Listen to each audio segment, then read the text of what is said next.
Je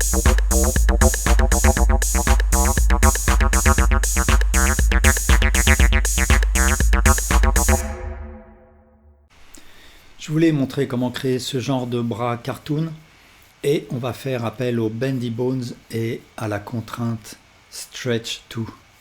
Je rappelle au passage que les Bendy Bones me permettent de créer une armature plus flexible, mais par contre je ne peux pas étirer le membre, c'est pour ça que je vais avoir recours à la contrainte Stretch To. Alors je vais supprimer mon cube et créer une armature, et en mode edit je vais réduire un petit peu ce bone, faire une extrusion sur Z. Donc par défaut, mon extrusion elle va être enfant du bone à partir duquel j'extrude, et faire une deuxième extrusion. Mais ce bone là, je vais le déparenter avec Alt P Clear Parent. Et je vais donner des noms à mes bones. Donc celui-là, je presse F2 et je l'appelle 1. Celui-là 2 et celui-là 3. Même si bien sûr, si je faisais une armature pour un personnage, etc., il faudrait que je donne des noms un petit peu plus explicites.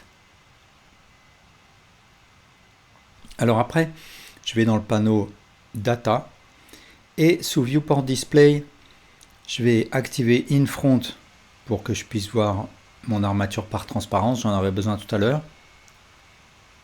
Je vais afficher les axes aussi et je choisis Display As B-Bone au lieu de octaèdre, puisque tout à l'heure je vais segmenter mes bones et quand je les segmenterai, si je reste en octaèdre, je ne verrai rien du tout. Donc je passe en B-Bone, et quand je suis en B-Bone, je peux épaissir ou affiner mes bones. Il faut que je presse Alt CTRL S si je suis dans la version 3.6 et Alt CTRL SHIFT S si je suis dans la version 4. Donc Alt CTRL S pour épaissir ces deux-là et affiner celui-là.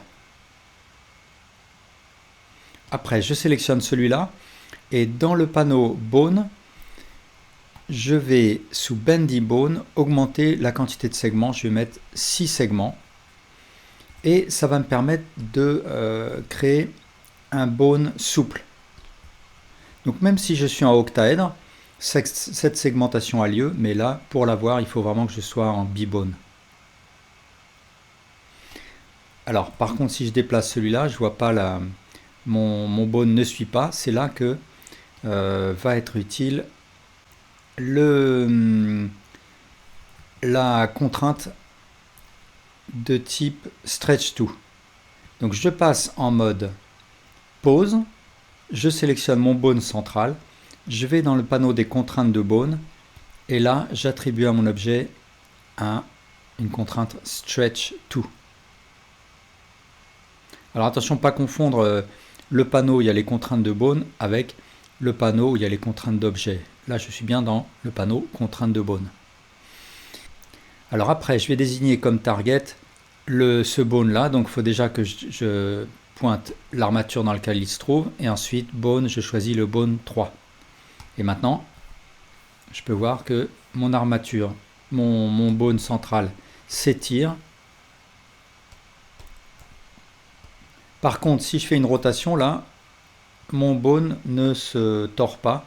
Donc pour obtenir une torsion, il faut que je sélectionne mon bone. Je vais dans le panneau Bone et sous Bendy Bone en bas, Start Handle, je choisis Absolute et je choisis le bone 1. Et End Handle, je choisis Absolute et je choisis le bone 3. Et là, j'ai une torsion en fonction de la rotation du bone 3. J'ai aussi le moyen de varier la torsion avec les valeurs ease in et ease out, mais je vais les laisser à 0 telles qu'elles sont. Et je vais tout remettre à 0. Je presse Alt R, Alt S, Alt G pour remettre la rotation, le scale ou la location à 0. Donc pour revenir à la position par défaut de mes bones.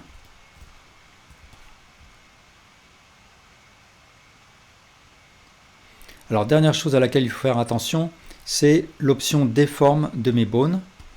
Si je veux au moment du parentage que le bone crée un vertex group, donc déforme mon objet, il faut que je laisse l'option déforme activée. Si je ne veux pas que mes bones déforment l'objet, il faut que je désactive cette option. Et donc cette armature, typiquement, je pourrais l'utiliser par exemple pour créer un coup de poule. Alors maintenant, supposons que je veuille créer un bras de personnage qui soit un petit peu cartoon. À ce moment-là, je vais un petit peu complexifier mon armature. Alors je vais aller en mode edit et puis je vais mettre mon armature à l'horizontale, donc R90. Et je vais refaire une extrusion, donc E sur X, qui soit à peu près de la même longueur que ce bone là, et une nouvelle extrusion pour créer l'extrémité. Ce bone là, je vais l'appeler 4 et celui-là, je vais l'appeler 5. Celui-là, je fais un Alt CTRL S ou Alt CTRL SHIFT S et je vais le segmenter. Je vais mettre 6 segmentations.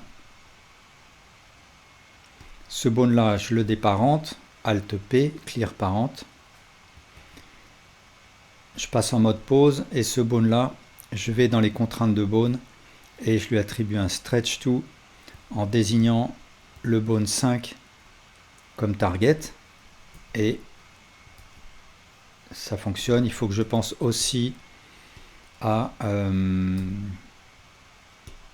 dans le panneau bone à choisir Start Handle Absolute avec le bone 3 et End Handle Absolute avec le bone 5. Alors ensuite je vais créer mon bras, donc un mesh cylinder. Je vais lui attribuer 8 vertices. En mode edit, je fais une rotation de 90 degrés. Je fais en sorte qu'il soit aussi long que la longueur entre le bone 2 et le bone 3.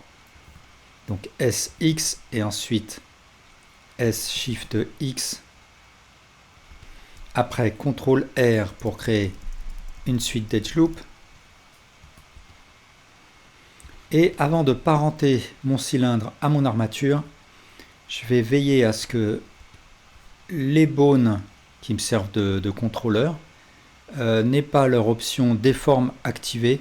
Donc pour ce bone là, je désactive l'option déforme, pour celui-là aussi et pour celui-là aussi. Parce que dans le cas présent, je ne veux pas qu'il crée des vertex groups sur mon cylindre. Je veux que ce ne soit que ce bone là et celui-là, qui ont toujours leur option déforme activée, qui déforment le cylindre. Ensuite, je garde sélectionné mon cylindre, je fais un Shift, je sélectionne mon armature et je fais un CTRL P, Set Parent with Automatic Weights. Et si je bouge mes bones, je peux voir que le cylindre est déformé. Alors pour éviter cet amincissement là, ce qu'il faut que je fasse, c'est que dans ma contrainte, je mette l'option Volume Variation à 0. Et là, je vais faire de même.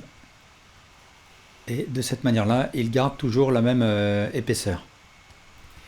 Dans le modifieur armature qui est maintenant attribué au cylindre via le parentage que j'ai fait, j'active l'option Preserve Volume. Et puis je vais créer aussi un modificateur Subdivision Surface de manière à arrondir mon cylindre. Je vais mettre un Levels Viewport, donc une subdivision de 2. Je vais faire aussi un clic droit Shade Smooth. Et maintenant, j'ai deux points de contrôle. J'ai le bone 3 et le bone 5 qui me permettent de déformer mon bras comme je l'entends.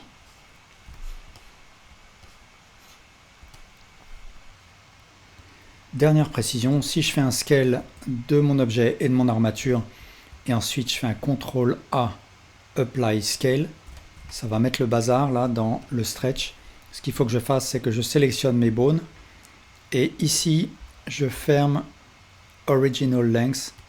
Et ça va rétablir la bonne taille. Voilà, merci pour votre attention.